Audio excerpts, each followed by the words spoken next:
En este vídeo vamos a aprender a cómo realizar una valoración de empresa a través del descuento de flujo de caja, que es el único método empírico y técnico para realizar valoraciones de empresa. Lo vamos a hacer a través de un caso práctico y real.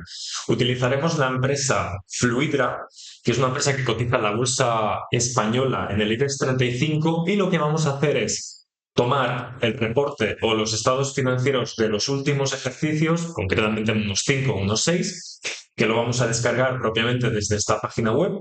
En mi caso, ya lo he descargado y lo tenemos propiamente en nuestro modelo propiamente volcado, tanto el pérdidas y ganancias como el balance de situación, y lo que vamos a hacer es proyectar ese flujo de caja a través de unas assumptions que vamos a tener en cuenta. Vamos a construir el modelo paso por paso con el fin de llegar al valor de la empresa y luego lo vamos a comparar con el mercado y vamos a observar si efectivamente nos estamos aproximando a ese valor. ¿Cómo vamos a hacerlo? Lo primero de todo, he creado una pestaña que se llama propiamente Workings. En los Workings lo que vamos a hacer es proyectar los estados, o lo mejor dicho, esos flujos de los diferentes ítems, ya sea propiamente de los ingresos, de los gastos, así como de la evolución del fondo de maniobra, y en consecuencia llegaremos al valor de la empresa. Vamos a empezar por los ingresos. Recordad, cuando yo haga la assumption, directamente esto se me va a trasladar a mi plantilla de valoración de empresas. En este caso, se me trasladará a mis ventas, se me trasladará a mis otros ingresos y así consecutivamente. Vamos a estructurar. Entonces, como podemos observar, y aquí he colocado toda la información de las ventas, esta es la evolución de mis ventas de todos los ejercicios desde el 2019 hasta el 2024. ¿Cómo puedo proyectar yo las ventas futuras? Observamos que en efecto las ventas, más o menos en average, parece que hayan disminuido en 1% en los últimos 3 años. ¿Esto puede ser una assumption correcta o puede ser una asunción correcta? No necesariamente. Lo que esperamos es que esta sociedad crezca en volumen de ventas con respecto al futuro. Vamos a asumir de forma conservadora, y esto puede ser perfectamente plausible, de que el crecimiento de las ventas será de un 2%. Obviamente que todo esto es sentido común, es decir, utilizamos sobre todo assumptions o presunciones que tengan un sentido de cara a proyectar estos valores. Entonces, ¿cómo proyecto la primera, lo que viene siendo los items de las ventas? Esto lo voy a multiplicar, que viene siendo los ingresos de los ejercicios anteriores, por el crecimiento de las ventas esperado, y lo voy a arrastrar. Con lo cual, ya tengo la configuración de mis ingresos. Si me fijo en el pérdidas y ganancias, ya se está reflejando ese crecimiento.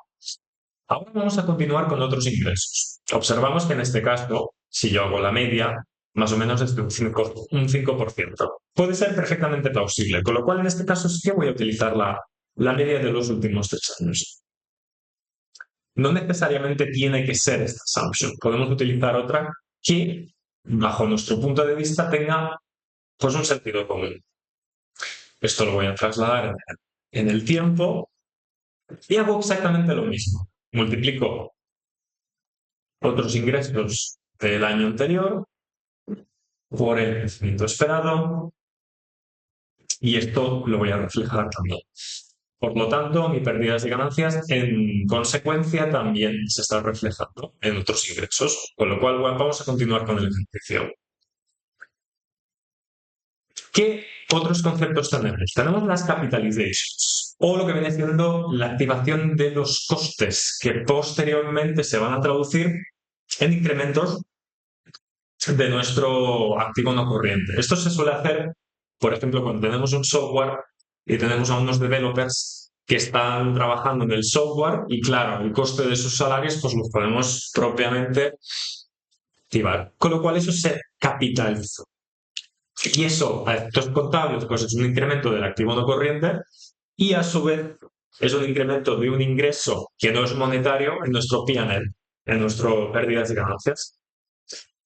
Tiene sentido que hagamos la assumption de que esto en efecto crece de forma que así, es decir, la media de los 10 años. Lo arrastro y hago efectivamente lo mismo que he hecho anteriormente. Tomo el último valor del último ejercicio y lo multiplico por uno más el crecimiento esperado. Bien, Todo esto también, en consecuencia, lo voy ya a arrastrar y continuamos.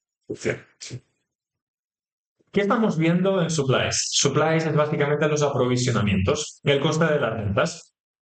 Fijaros que con el paso del tiempo parece como que haya decrementado. Es cierto que en estos años pues, ha habido un incremento, pero que hay una tendencia decreciente. ¿Tiene sentido de que hagamos un promedio? Pues vamos a decir que sí, ¿no? Porque tiene bastante sentido. ¿Cuál? Asumimos que el coste de las ventas irá decreciendo paulatinamente. Puede ser perfectamente plausible debido a pues, economías de escala o porque precisamente estamos mejorando en cuanto a costes de materiales, porque estamos descentralizando en países más emergentes cuyos costes son más bajos.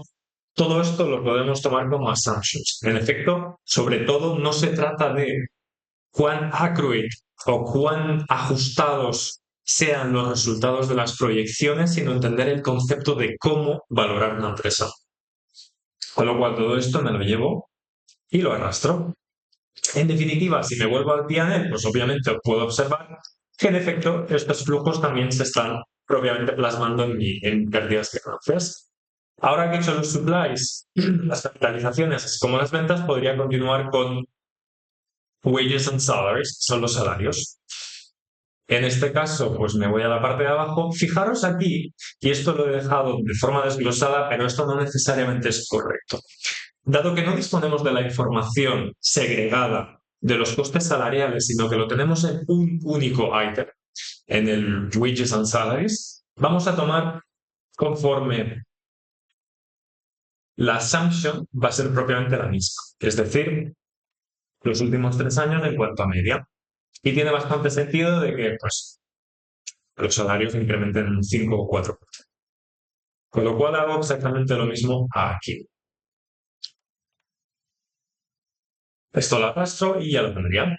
Bien, obviamente que si quisiera centrarme en mucho más detalle en los costes salariales, pues probablemente tendría que investigar muchísimo más, ¿no? Y hacer quizá pues un desglose completo por número de trabajadores, por lo que viene siendo cuánto personal necesito en administración, cuánto lo necesito pues en almacén y así sucesivamente. Pero dado que no tengo esta información y el ejercicio es simplificar o intentar utilizar el sentido común, es más que suficiente que lo hagamos con este tipo de metodología. Con lo cual, los salarios ya los tendríamos correctamente proyectados. Vamos al OPEX. ¿Qué es el OPEX? Operating Expenses o gastos operacionales. Lo mismo ocurre aquí. Por lo general, lo que solemos observar es que no disponemos de esta información, lo que viene siendo desglosada. Por lo tanto, vamos a asumir que todo es Professional Services, que al final lo que nos interesa es calcular el OPEX. Entonces, si yo hago una media de los últimos 3 años, que también puede ser plausible, puedo observar que en efecto pues hay un pequeño crecimiento de los costes en cuanto al OPEX. Esto a su vez también me lo voy a llevar para proyectar y en definitiva lo puedo arrastrar. Fijemos que nuestro pérdidas y ganancias ya empieza a tomar forma y en efecto la forma que está tomando es una forma bastante lineal, pero sobre todo pues tiene un sentido común, ¿no? Hay un crecimiento de ventas, no es demasiado sustancial porque entendemos que es una empresa estable. Hay un decrecimiento de los costes debido pues, a economías de escala o por razones que fueren. Y a su vez, pues el coste de personal ha ido incrementando paulatinamente, a la medida que también ha incrementado lo que vienen siendo los ingresos. Luego ya tenemos el CAPEX, el OPEX también calculado y podríamos continuar con nuestro ejercicio. Bien, siguiente paso, y este paso es muy importante, es el working capital. ¿Qué es el working capital? El working capital es lo que se traduce en castellano como si fuera el fondo de maniobra. Y el fondo de maniobra son las variaciones de los saldos de mi inventario, de mis clientes y de mis proveedores. Dado que en función de cómo cobre yo a mis clientes, en función de cómo pague a mis proveedores y cómo es la rotación de mi stock, determinará sustancialmente cómo se comportará mi caja, es decir, mi tesorería, dado que esto impacta directamente en caja.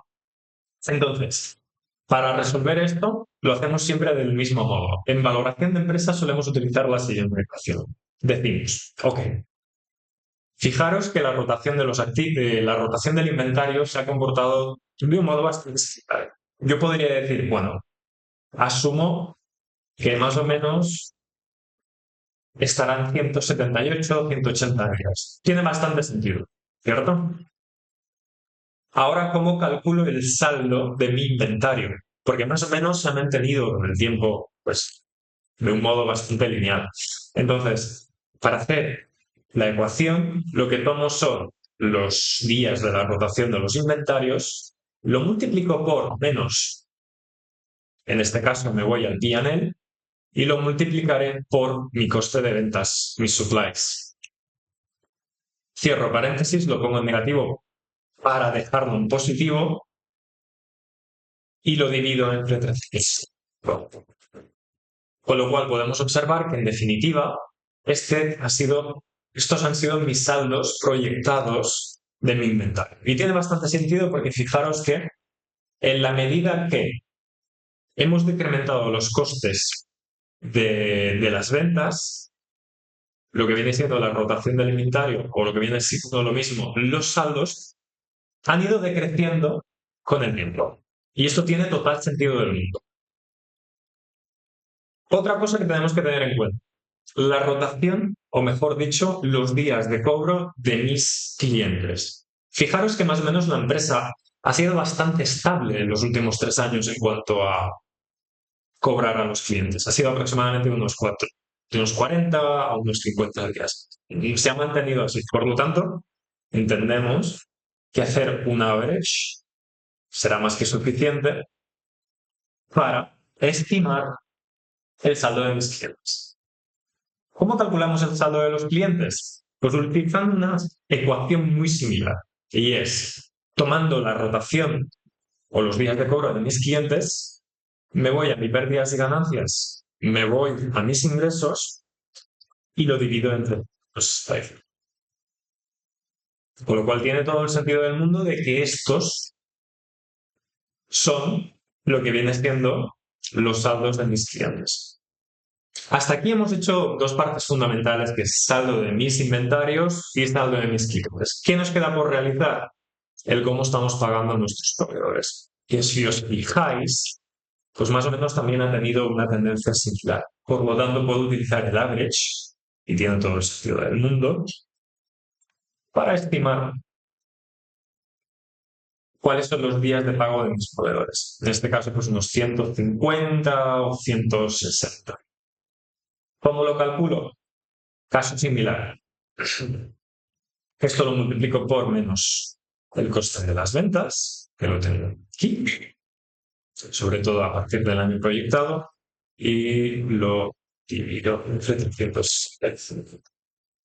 Y tiene todo el sentido del mundo de que, en efecto, este sea el saldo de mis proveedores. Obviamente todos estos datos se están trasladando propiamente a mi balance de situación.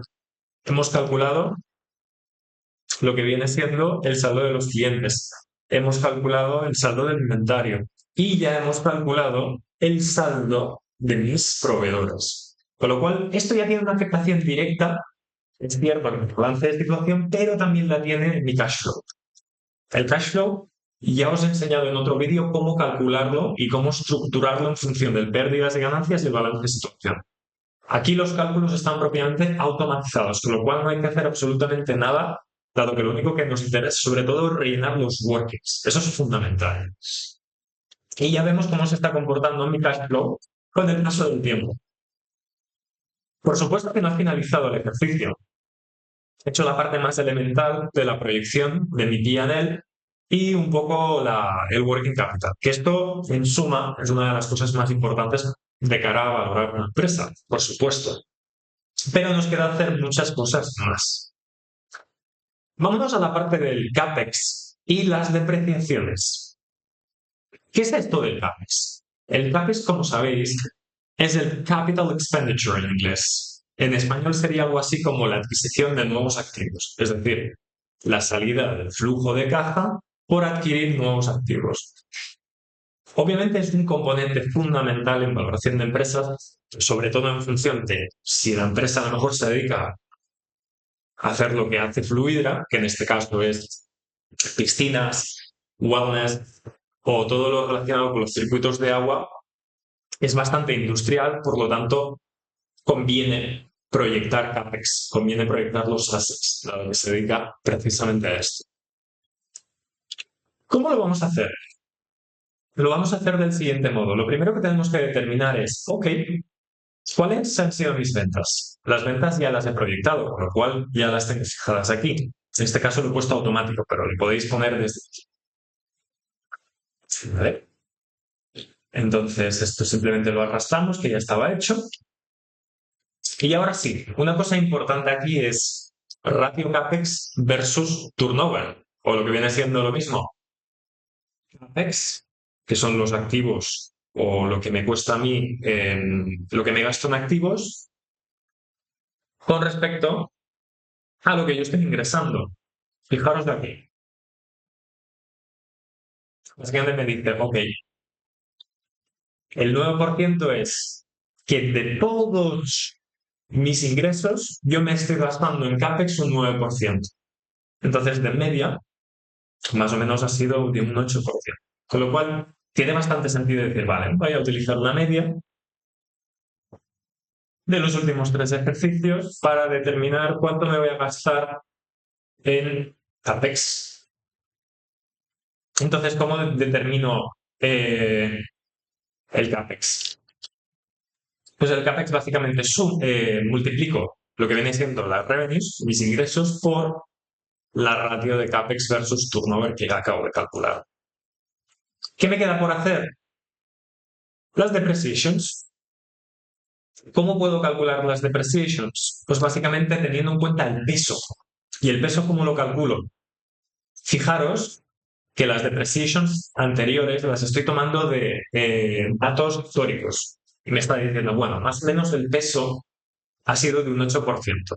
Con lo cual, yo puedo decir, bueno, puedo tomar una average de los últimos 3 años o puedo decir simplemente, puedo decir depreciations dividido entre revenues, pues no lo voy a calcular porque estoy haciendo un cálculo circular. Pero básicamente ese es el concepto. Más o menos va a ser esto.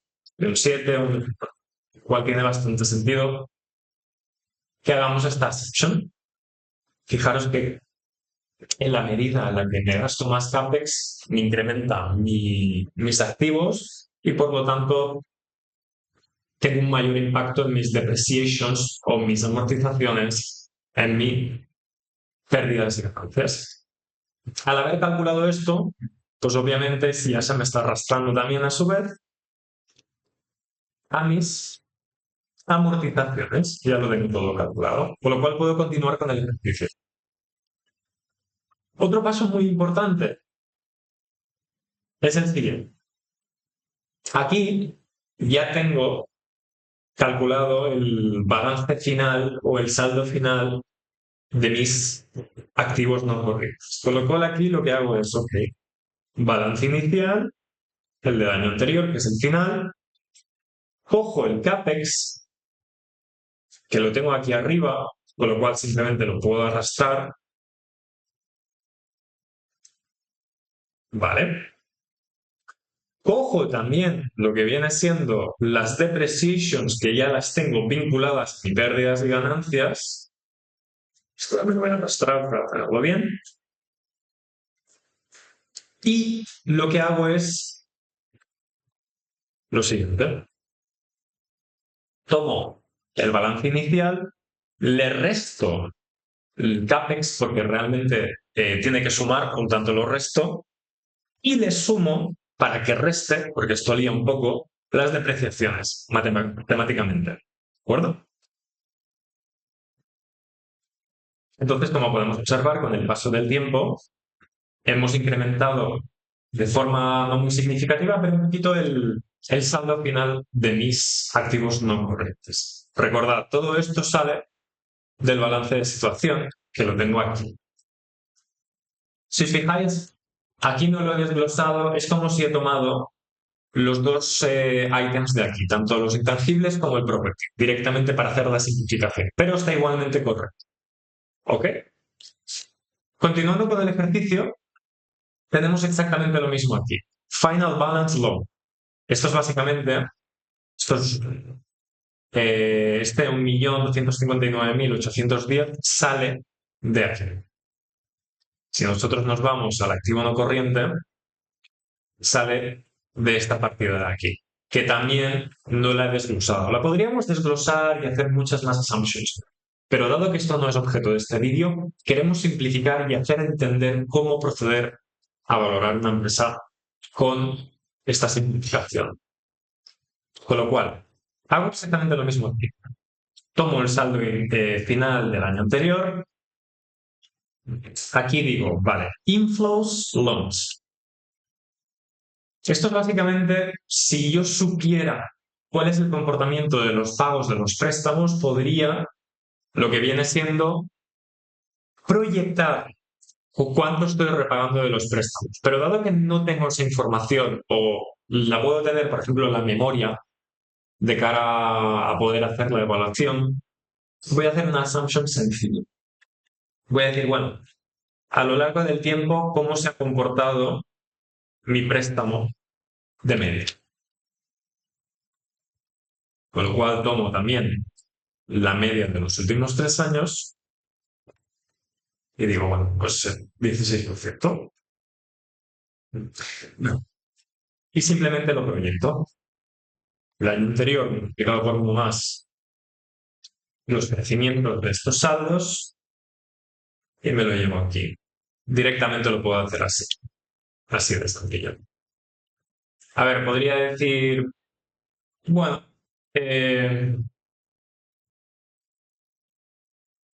podría decir, bueno, en el año 8 la empresa espera recibir pues 100.000 millones de euros, podría hacerlo perfectamente, pero esto distorsionará sustancialmente nuestra valoración. Por lo tanto, lo que nos interesa sobre todo es, en estos casos, intentar proyectar por variaciones. Es una assumption bastante mejor. Bien, esto es para el pasivo no corriente, deudas a largo. ¿Y qué pasa con las deudas a corto? Pues un poco lo mismo, más o menos. Podríamos decir, bueno, ¿cómo se va a comportar las deudas a corto plazo? Realmente cuesta de determinar esto, porque al final, como sabéis, contablemente al final del año tenemos que reclasificar las deudas del largo plazo al corto plazo. Pero bueno, esto es una información que no siempre la tenemos a nuestra disposición o no la sabemos leer, que normalmente la podríamos encontrar en la memoria, pero dado que es más complejo porque es más fluctuante, lo podemos entender como assumptions por variaciones. Simplemente por ver qué ocurre con el resultado, vamos a decir que vamos a no poner nada. Me interesa en el largo plazo porque esto sí que tiene bastante sentido, pero en el corto plazo, dado que el importe no es tan significativo, lo vamos a dejar estático. Bien, ¿qué pasa con los costes financieros? Y esto va a ser sustancialmente importante, dado que los costes financieros serán muy relevantes a la hora de calcular la WACC, que como sabéis es el coste de capital ponderado. Luego lo vamos a desmenuzar. Pero ¿cómo calculo yo esto? Para calcular esto, tengo que tomar lo que viene siendo el saldo final de mis deudas a largo plazo, saldo final de mis deudas a corto plazo, y entonces, pero esto tiene que ser dividido por los costes financieros. ¿Vale? Lo vamos a hacer del siguiente modo. Primero, vamos a hacerlo del siguiente. Tomaremos de media los costes financieros de los últimos años. Primero, que muy probablemente sea de un 5% y tiene bastante sentido porque al final es cierto que si nosotros nos fuéramos pues al Euribor 6 meses, más o menos, y vamos a ver la evolución. Vamos a decir, pues, 0,1, 0,1 al 24. Pues, vale. Supongamos que sí. Dado que más o menos estamos calculando cosas del 2024 hacia atrás, es un 3,8, 4%, más lo que los diferenciales del banco, pues sí, tiene sentido que esté propiamente en el 5. Estamos haciendo una assumption muy correcta. Bien. Entonces continuamos. Vamos a decir que es del 5%, con lo cual, ahora sí, tomo lo que viene siendo el saldo final de mis deudas a largo plazo, el saldo final de mis deudas a corto, y lo multiplico por menos el 5%. Fijaros que tiene bastante armonía el cálculo. 103. Bueno.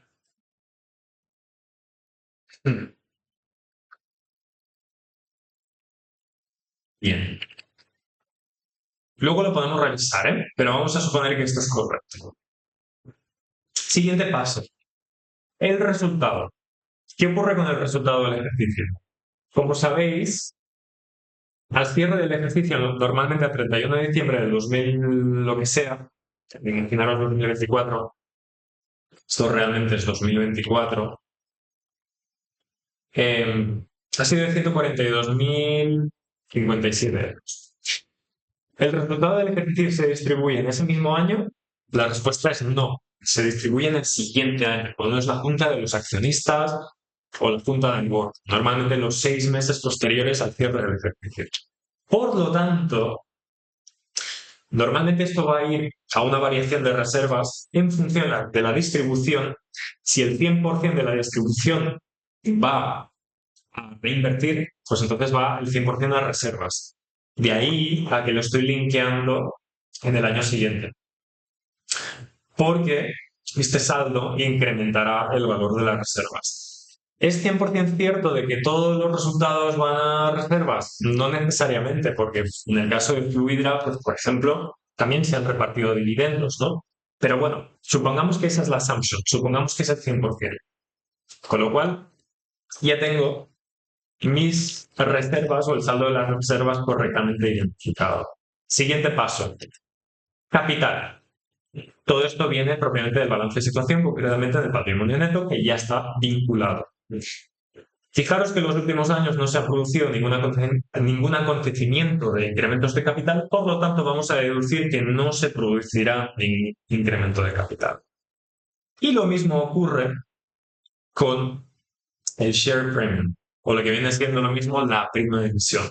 Para los que no estéis familiarizados con la prima de emisión, es básicamente el sobrecoste que un nuevo inversor paga para entrar en la ronda de ampliación de capital. Y esto se calcula teniendo en cuenta pues, el valor teórico de la acción, que no es más que el equity o el patrimonio neto dividido entre el número de participaciones, y eso nos va a dar un resultado. Pues normalmente será, imaginamos que son 2, menos el valor nominal de la acción, que suele ser 1. Por lo tanto, 2 menos 1 es igual a 1. Ese 1 es la prima de emisión. ¿De acuerdo? No es objeto de este vídeo, pero a modo de entender el concepto técnicamente hablando. Supongamos que en efecto, dado que en los últimos ejercicios no se ha producido ningún evento de incremento de capital, por lo tanto asumimos de que no se va a producir, ¿verdad? Y en última instancia, y eso también afecta al equity o al patrimonio, es el denominado en inglés Treasury Shares and Equity Interest. Esto es básicamente acciones propias. Las acciones propias es que la propia empresa se compra participaciones a sí misma. Es un caso bastante complejo. Se utiliza sobre todo para un tema de control y de desvirtuar o desviar pues, participaciones de un determinado socio, conflictos de interés. No vamos a tomar esta assumption, dado que es bastante complejo y tampoco tiene ninguna razonabilidad en este tema. Por lo tanto, ya casi hemos realizado la totalidad de nuestra valoración. Observamos que, en efecto, los flujos de nuestras pérdidas y ganancias es bastante armonioso, dado que estamos observando que ha ido creciendo con el tiempo con respecto a la valoración que hemos hecho. ¿Tiene sentido de que acabe en 349.183 millones de euros? Pues puede ser, o puede que no.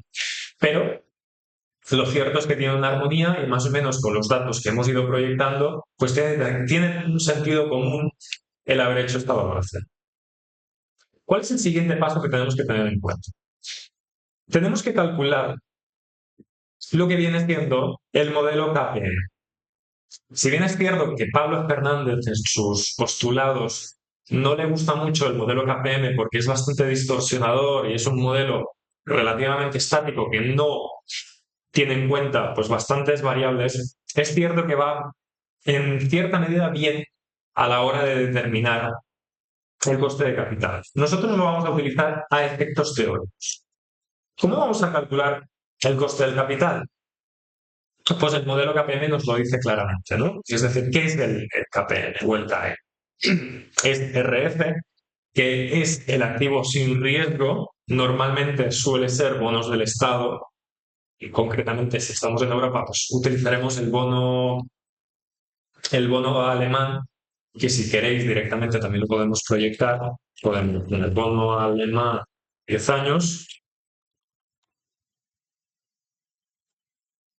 vemos que está cotizando a 2,87 o 2,88, con lo cual vamos a asumir que el activo sin riesgo es de un 3%. Nosotros vamos a calcular el coste de capital proyectado, que es mucho más interesante que no hacer un modelo estático simplemente. Por eso digo que el modelo KPM es más estático, pero nosotros de alguna forma u otra lo vamos a ajustar proyectando a futuro. Siguiente paso. La rentabilidad esperada del mercado de un determinado índice, recordad. Y esto lo vamos a encontrar, en nuestro caso, en el IBEX 35.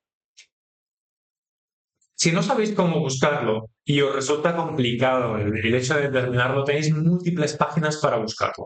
A mí me gusta utilizar sobre todo la página de Value Investing porque si ponéis el nombre de la empresa os va a decir el coste del equity. Os dirá más o menos cuál es también el Corporate Income Tax, que es básicamente pues, el impuesto de sociedades, os dice el coste de la deuda aproximadamente y os dice más o menos el WACC esperado. El WACC, que lo veremos ahora, es el coste de capital ponderado, que tiene en cuenta también la deuda. ¿Vale? Entonces nos dice, bueno, el coste del equity, según Value Investing, pues es entre un 8,6 y un 12,3. Es un rango relativamente amplio, con lo cual nosotros podríamos decir lo siguiente. Vamos a suponer que es de un 8,5, que tiene bastante sentido. Bien. Y nos queda calcular la beta, que es la volatilidad. ¿Qué es la beta? La beta es la sensibilidad del mercado con respecto a una acción o la pendiente de una acción con respecto al mercado.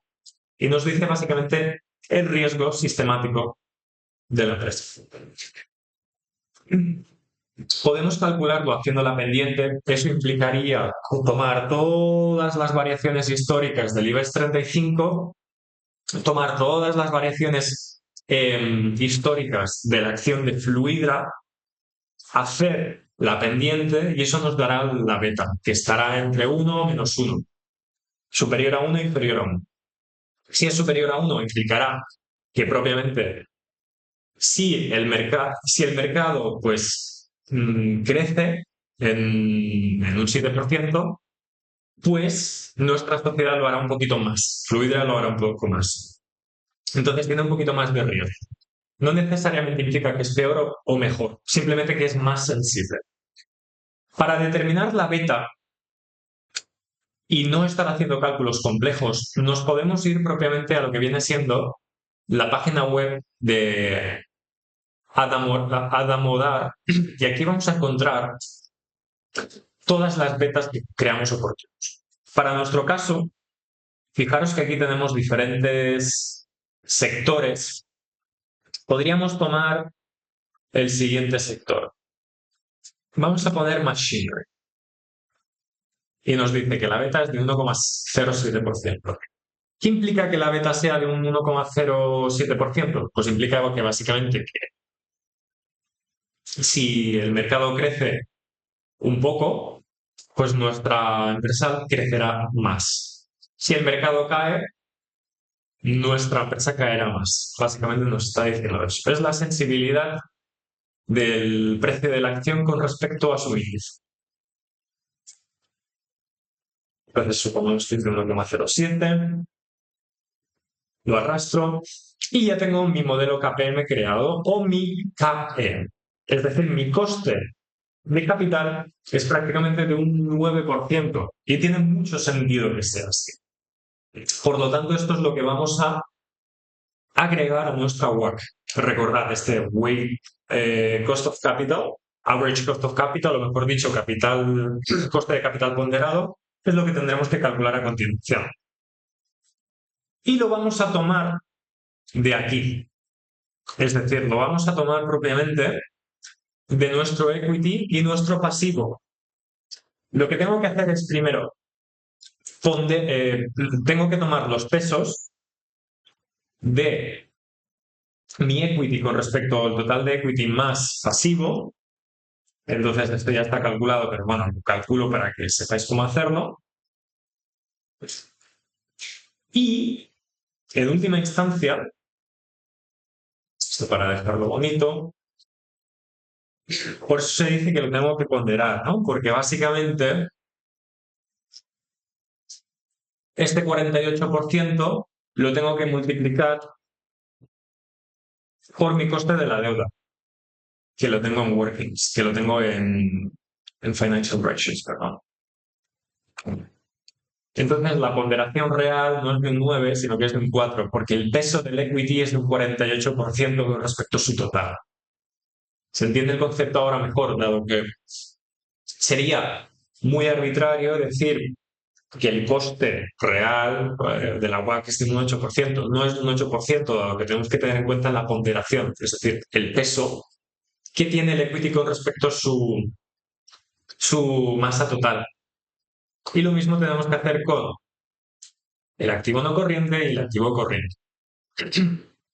Y ya lo tengo calculado, pero esto es básicamente, dado que el activo no corriente, es decir, mis deudas, representan un 40%, esto es básicamente, tomo este 40% lo tengo justamente aquí.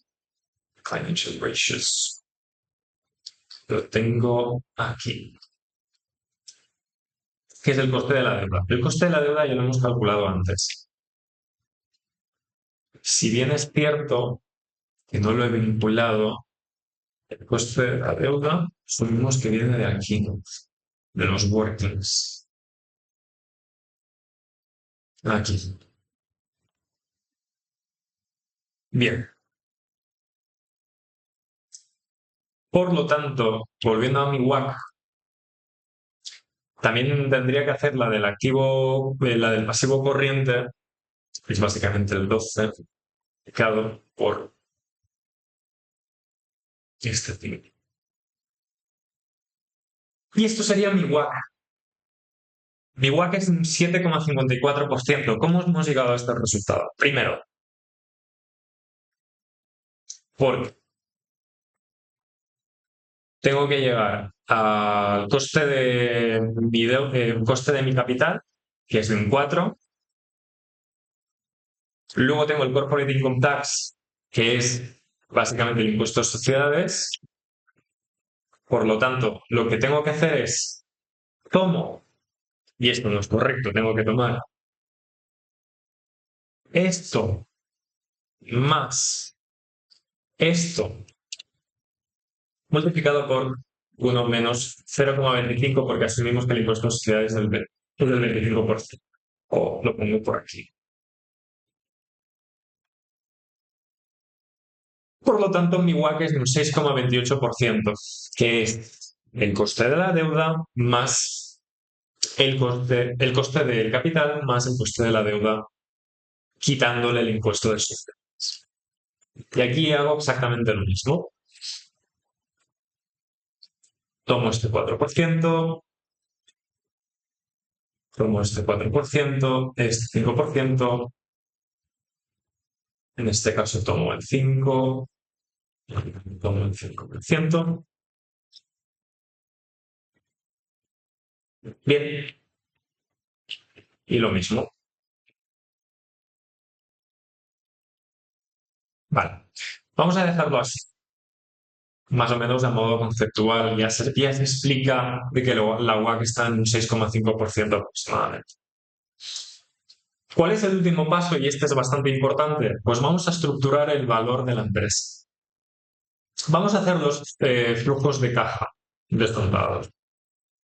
Vamos a tener que llegar al free cash flow y para hacerlo tenemos que hacer lo siguiente. Tomamos primero los resultados proyectados futuros, netos en este caso. Bien. Ahora las depreciations las tengo que también tomar. En este caso las tengo que poner en positivo porque realmente no suponen una salida de caja. En este caso lo tengo aquí en mi cash flow. Lo tengo propiamente en depreciations. O ya las tengo directamente sumando, por lo cual. O lo podéis tomar del P&L restando, o lo podéis tomar desde aquí sin hacer absolutamente nada. Bien. CAPEX. Lo hemos dicho. Capital expenditure, lo que nos dejamos básicamente en assets, lo que nos gastamos en assets. Nos vamos propiamente al cash flow, que ya lo tenemos aquí calculado.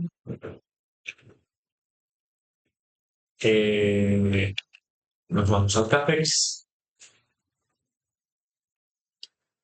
Genial. Tomamos el working capital. Working capital ya lo hemos calculado, pero el fondo de maniobra proyectado, recordad que tiene una importancia muy significativa. Y el free cash flow, que es la suma de todo lo anterior. Genial. Vale. Perfecto. Ahora, crecimiento, que es la G. Eso es una parte importante porque determinará sustancialmente el valor residual, que es básicamente asumiendo de que la empresa va a crecer en el futuro y que va a seguir proyectando flujos de caja, tenemos que utilizar una fórmula que es la de Gordon Shapiro, que básicamente nos dice que, dado que hay un principio de funcionamiento y la empresa va a seguir en el tiempo, se entiende que no solo tenemos que proyectar eso, sino que tenemos que proyectar un flujo de caja perpetuo, que lo vamos a calcular aquí. Pero antes de eso, vamos a calcular también la tasa de crecimiento G. Normalmente lo que se suele hacer es, yo me voy al INE, en mi caso, en España tenemos el Instituto Nacional de Estadística, y me descargo lo que viene siendo todos los sectores del GDP o lo que viene siendo el PIB. Yo lo tengo calculado, lo tengo descargado ya, entonces lo que hago es lo siguiente. Lo voy a poner aquí, simplemente para tenerlo. Tomo las variaciones de crecimiento de mi sector, que es, bueno, supongamos que es reparación e instalación de maquinaria y equipos. No necesariamente tiene que ser ese, pero bueno, se asemeja.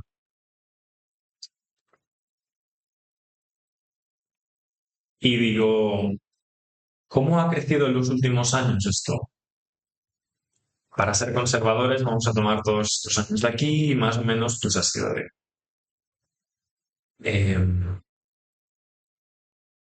vamos a tomarlo desde 2006, un 4%. Esto es bastante peliagudo porque no necesariamente va a reflejar una G, un crecimiento G del 4%. Para ser conservadores, le podemos descontar un 2%. Entonces vamos a decir que es de un 2% en vez de un 4%. Ahora sí, vamos a vincular la WACC que hemos calculado aquí.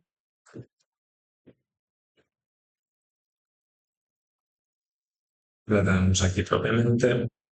Recordad, recordad que esto básicamente va a descontar los flujos de caja. Esto también lo vamos a poner aquí. 6, 6, bueno.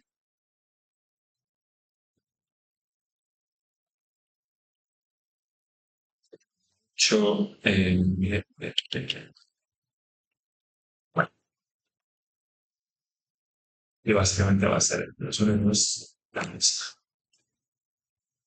Bien, ya tenemos la WACC, con lo cual podemos hacer el descuento de flujo de cajas, dado que lo que quiero es trasladar al momento presente mi descuento de flujo de cajas. Antes de hacerlo, si queréis, hacemos el valor terminal o el valor residual, que es, tomo el último estado de flujo de caja, lo multiplico por 1 más tasa de crecimiento y lo divido por la última WACC menos la tasa de crecimiento. Por lo tanto, este es mi valor residual. Recordad, ese valor que genera los flujos de caja perpetuos del negocio, porque entendemos que el negocio va a seguir existiendo en el tiempo y es como que lo llevo al infinito. Por eso esta fórmula se hace de este modo. La otra assumption es que sobre todo mi WACC sea superior a la G. Porque si la WACC es inferior a la G, no podemos resolver el ejercicio de esta forma. ¿De acuerdo? Por lo tanto, tendremos que quitar la tasa de crédito. En este caso, la dejamos. Ahora sí, vamos a descontar los flujos de caja diciendo que el free cash flow dividido entre 1 más la WACC elevado a, en este caso, 2 años. Ya lo tengo. Ahora sí. ¿Cuál ha sido mi descuento de flujo de caja de los últimos años? Pues ha sido este, ya lo he sumado. Valor residual también lo tengo que descontar. Esto dividido entre 1 más esto elevado a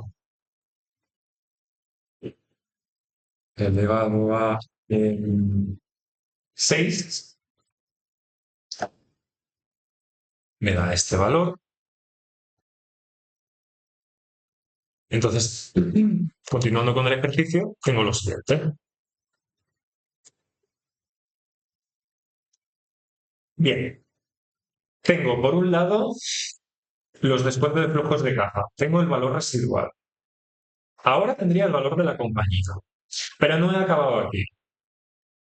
Tengo que quitarle las deudas, o mejor dicho, tengo que ajustar las deudas, y estas son las últimas deudas del ejercicio cerrado del negocio, dado que lo estamos trayendo al momento presente. Y supongamos que el momento presente es 2025-2024. Por lo tanto, me tengo que ir a mi balance de situación, tengo que irme a mis deudas, tanto a corto plazo. Vamos a decir que son estas deudas de aquí, long-term debts plus short-term liabilities.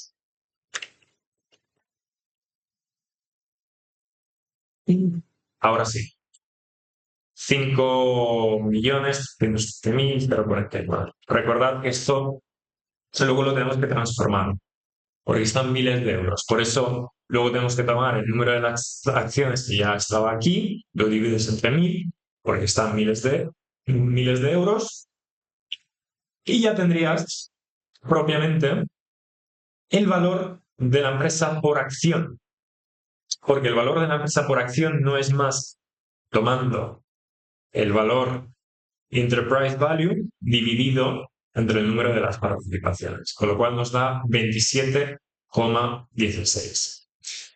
Si yo aquí pongo Fluidra, que ya lo he hecho antes,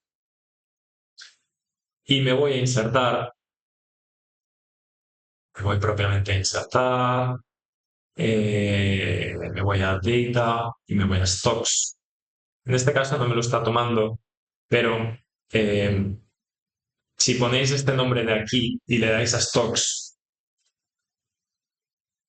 y le das dentro, te dice el valor de la empresa. En este caso ahora no está actualizado, pero lo podríais actualizar con F4. Os diría propiamente el valor de la empresa. Fijaros que a nosotros nos da 27,16, mientras que el valor de la acción del mercado es de 23,5. Actualmente, si yo pongo Fluidra acción, vamos a ver en qué situación está. Está a 23,3. Bien. Nosotros lo tenemos a 27,6. Está bastante cerca la valoración que hemos hecho. Por lo tanto, podríamos decir que es un valor bastante plausible. Para nosotros, la cotización de esta acción está por encima de lo que lo está valorando el mercado. Más o menos tenemos una aproximación bastante buena. Pero bueno, lo más importante es que hayamos entendido el concepto fundamental de cómo proceder en la valoración de la empresa a través de la realización de todas estas assumptions, tanto del WACC como el coste del capital, el hacer la ponderación, luego entender cómo se calcula el valor residual, hacer los descuentos de flujo de caja, luego quitarle lo que viene siendo la deuda propiamente, tener el enterprise value y con eso dividirlo por el número de participaciones o acciones de la sociedad y tener el valor de la acción. Espero que os haya gustado este vídeo y nos vemos en la próxima.